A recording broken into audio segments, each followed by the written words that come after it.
Hi everyone, it's time for another ministry series.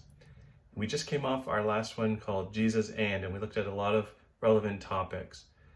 And now we're going to transition into a new series called What's in a Name?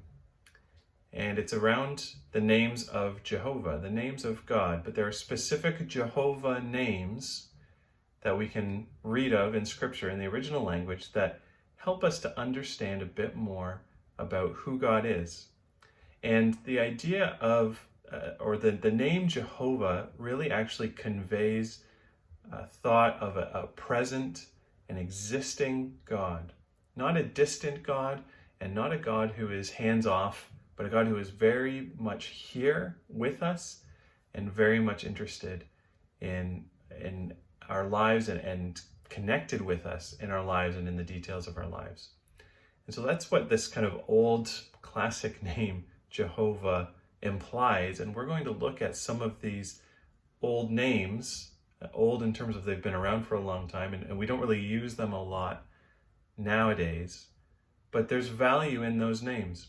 And of course, throughout Scripture, names had a lot of value.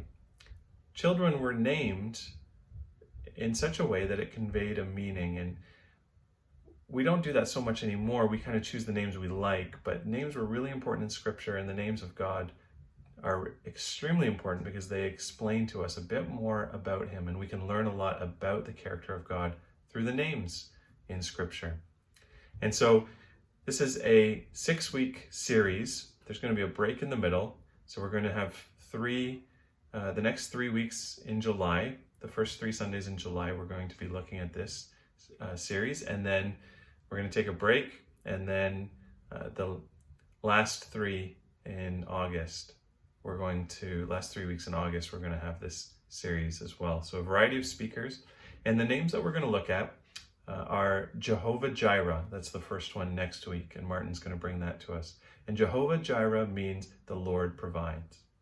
And then we're going to look at Jehovah Nissi. The Lord is my banner. What does that mean in terms of how is it relevant today in a different environment than when it was spoken of in the Old Testament? Jehovah Kadesh is the next one. The Lord sanctifies, and Bruce is going to be bringing that topic to us. Then we'll take a break, and then we'll pick up, after a couple of weeks, we'll pick up the last 3 of the series. And Ben is going to speak to us about Jehovah Shalom. The Lord is my peace, is what that means. And then I'm going to talk about Jehovah Sidkenu. The Lord is my righteousness. And then we'll wrap up the series with Jehovah Rohi. The Lord is my shepherd, and that will be Martin again, kind of bookending this series on the names of Jehovah.